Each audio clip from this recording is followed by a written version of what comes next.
Hello, hello, hello, welcome back. So, in case you have no idea where you are, I'm Claire, this is Purple Poppy, and this is the crazy part of YouTube where I turn paper and fabric into memory books, as I call them, junk journals as they're more readily known. And we are currently working on this challenge journal. The challenge being that we took one book and one fabric item and we turned it into a junk journal. Now, I'm obviously working in burgundy and blue.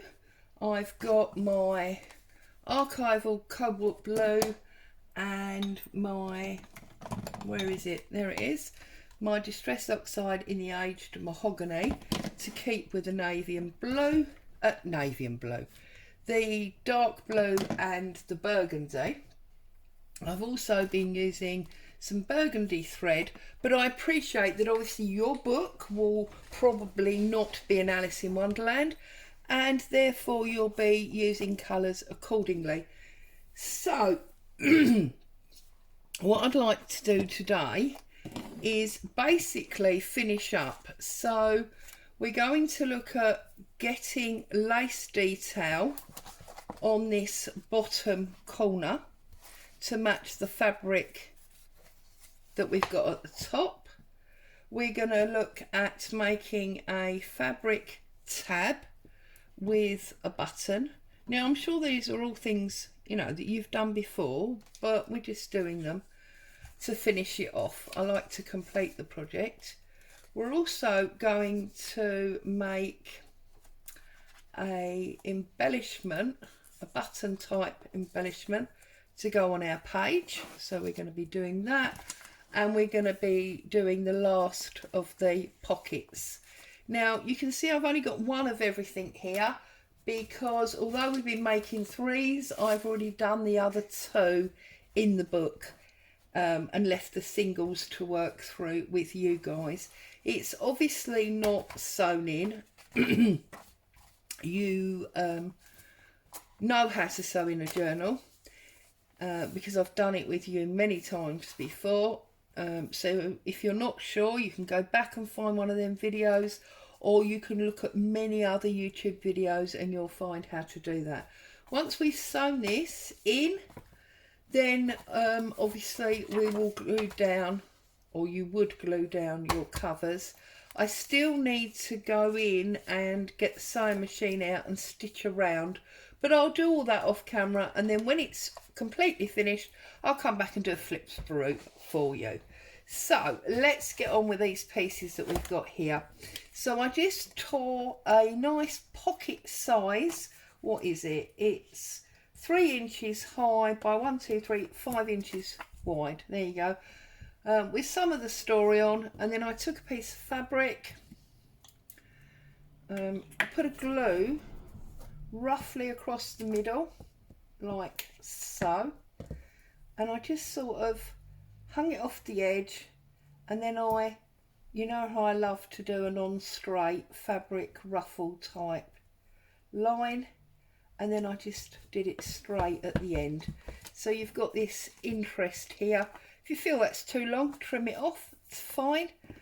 And then where's my extra piece of fabric gone? See, I thought I was organised and now I've gone and lost stuff.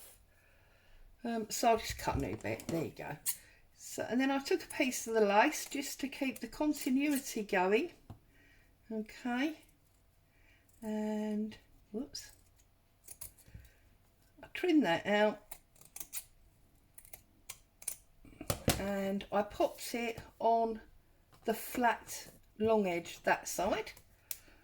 Okay, like that. And again, I will stitch around this, so I'm not too worried about the amount of glue that's being applied. And then I've got this little, I've got a tag punch, so I just punched this out from some random piece of picture in the book, as did I the circle one using my 1 inch circle punch. And just edge it in blue because I've obviously done the bigger piece in the blue. And then I just stuck this on top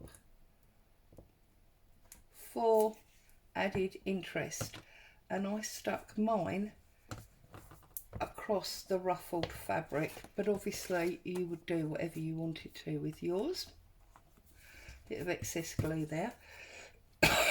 Excuse me, I'm still coughing, I do apologise. As you can hear. Sorry. Find the page that you want to put it onto.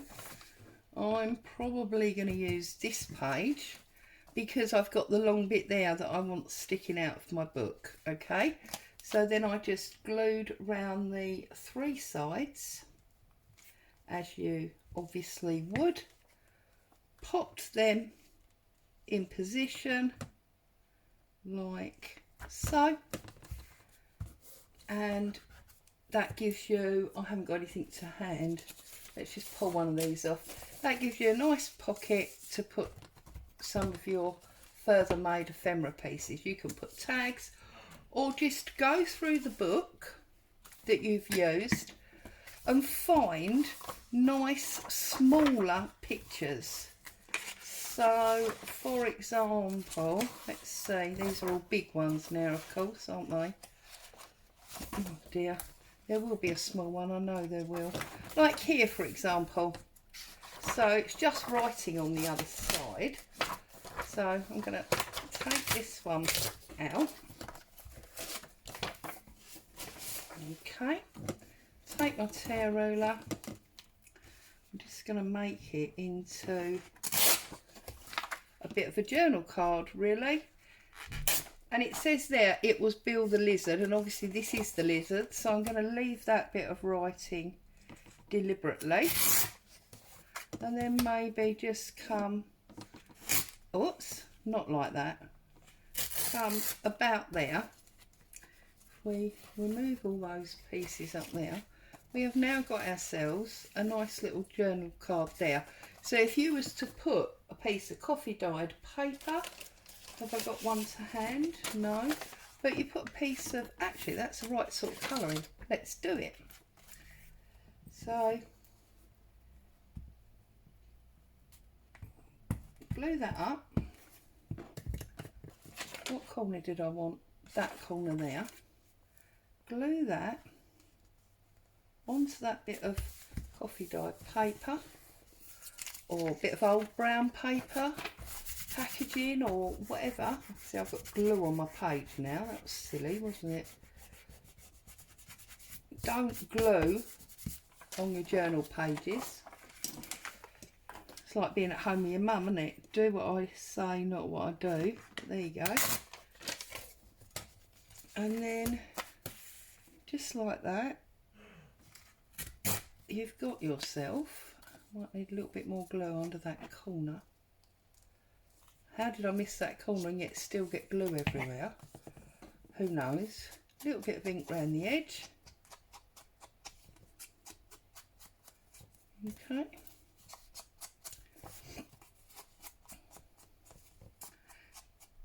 Like so. A good press down. And now you've got writing space on the back, and you've got a cohesive journal card in there.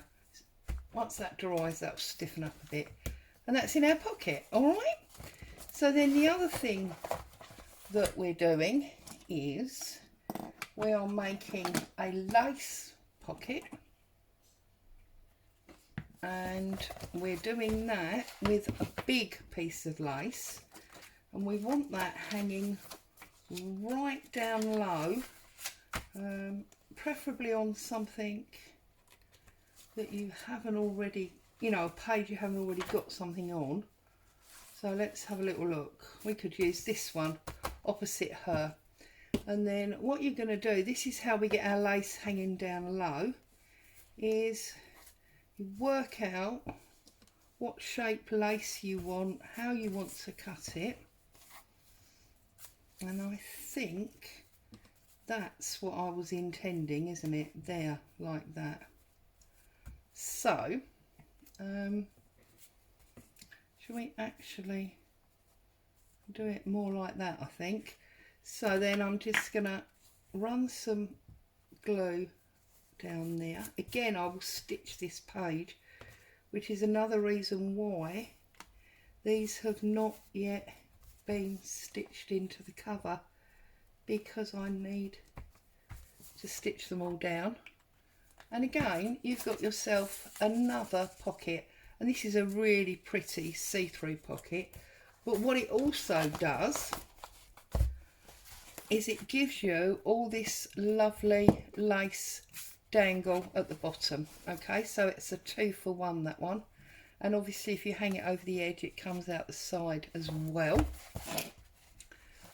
And then we're looking for a plain page, perhaps this green one, and that's that we can put this one in. So again, I just a little piece of the written page. It's technically a scrap piece that I've already torn off. Okay, and then I think this lace is really too big, so I'm just gonna trim that down a little bit. Okay, lay it onto your paper. I think we're going that way round. So again, you know, it's just joining in with everything else. It's blue and burgundy. I'm going to run the ink around the circle that I punched out. And you should be able to get all these odd little bits out of the one page. I mean, I used, which page did I use? I'm not going to be able to find it now, am I? Is it that one? No.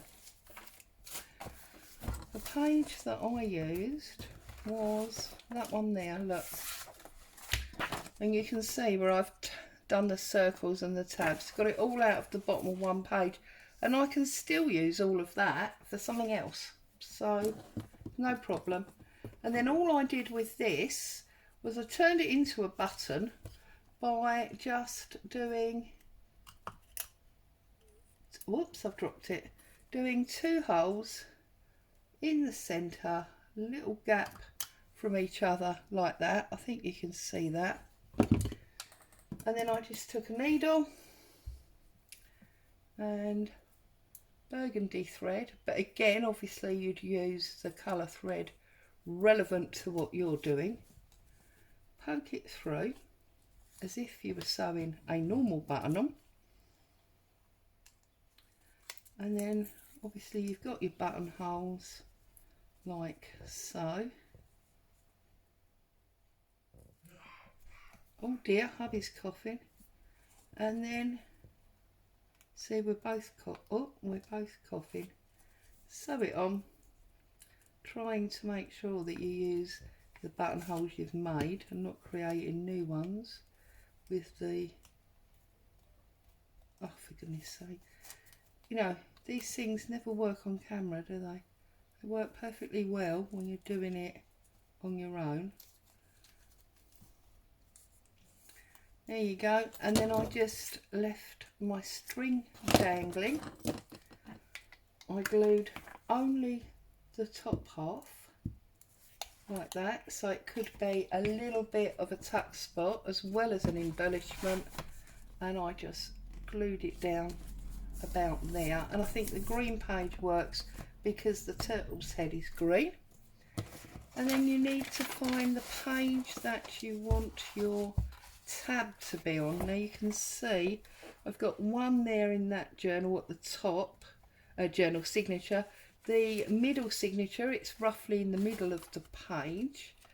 So then at the back signature we need it to be low. We've got a nice plain page here.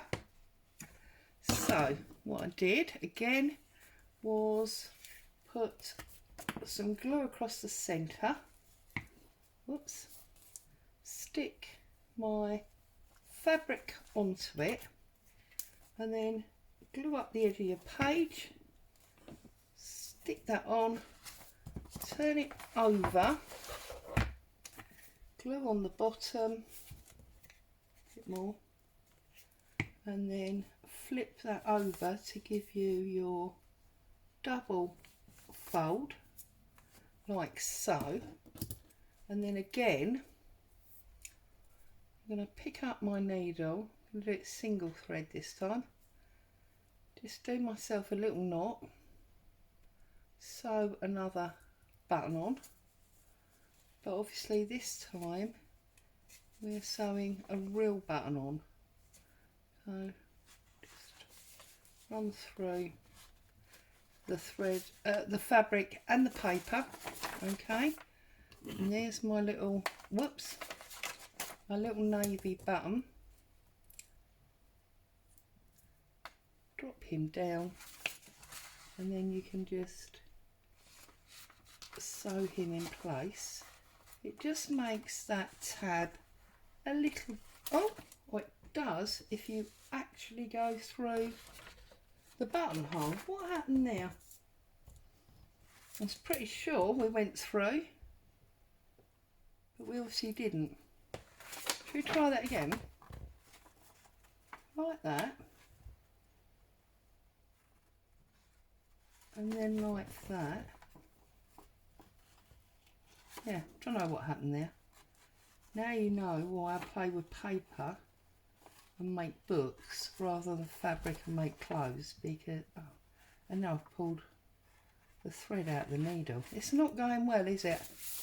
Let's just rethread this needle that's now attached. Oh, goodness me. Oh, so what is it? Chat amongst yourselves while I sort this out. Goodness me. Trust you're all having a good day. I don't know about where you are, but the weather's taken a rather dramatic turn for the not so nice here.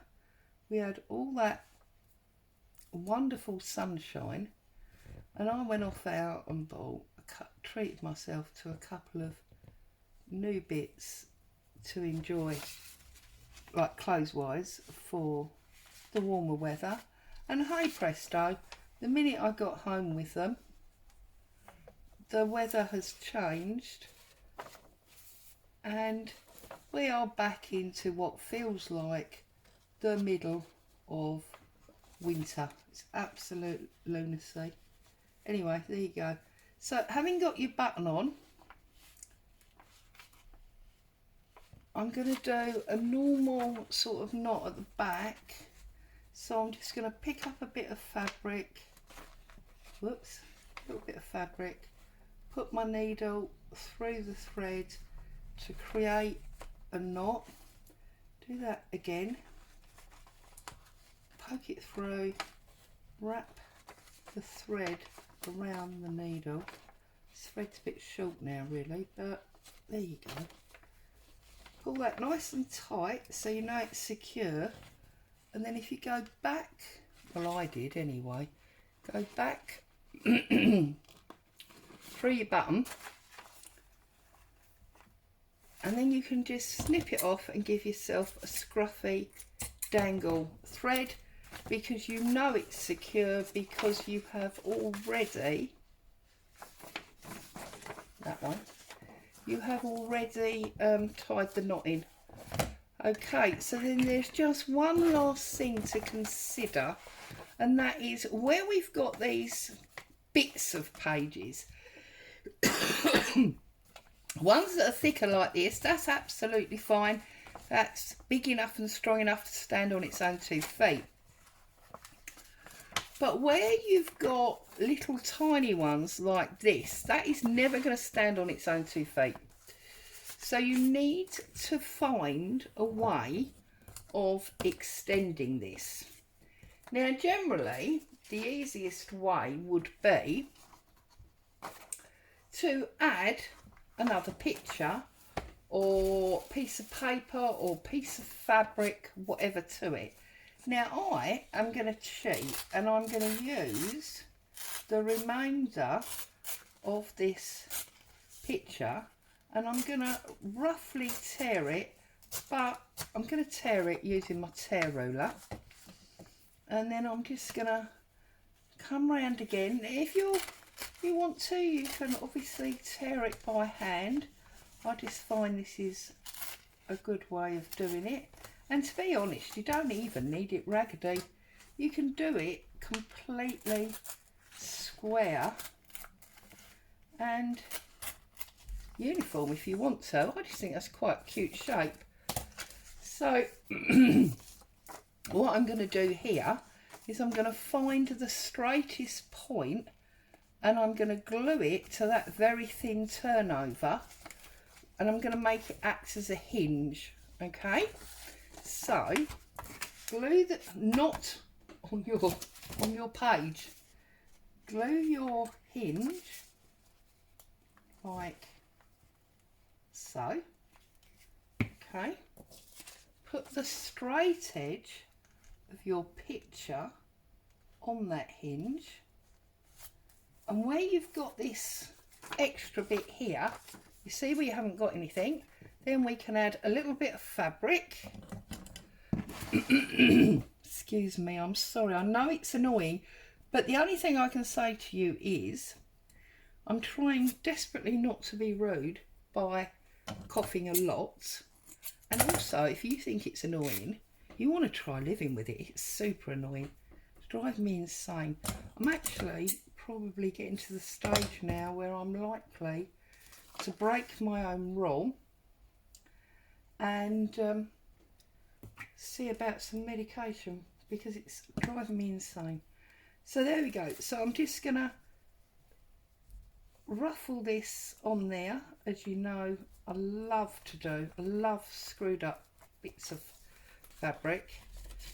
That then, when it folds, will fold like this. This piece is always going to get screwed up because it's in your join, but it doesn't matter. It doesn't matter at all. Just makes it interesting, yeah? And it's gonna, once you've sewn it in, you could even stick it down, because once it's been sewn in, you're 100% sure where it's gonna sit. I wouldn't do it yet. But you see now that flaps over. You could now even add a piece of this beautiful lace on the back, or you could add coffee dyed paper so it's more writing space, whichever way suits your journal style and what you want to do, because at the end of the day, remember, this is yours, there are no rules, and I'm going to go like that. So I'm going to glue around here quite roughly, because I'm not 100% sure where it's going to sit. And you see we've got a little bit flapping over that side now as well. Get rid of the cotton, and there we go. You see, and that's how we've sorted out that little tiny hinge that was on there. So there is our book. That's all our bits and pieces done.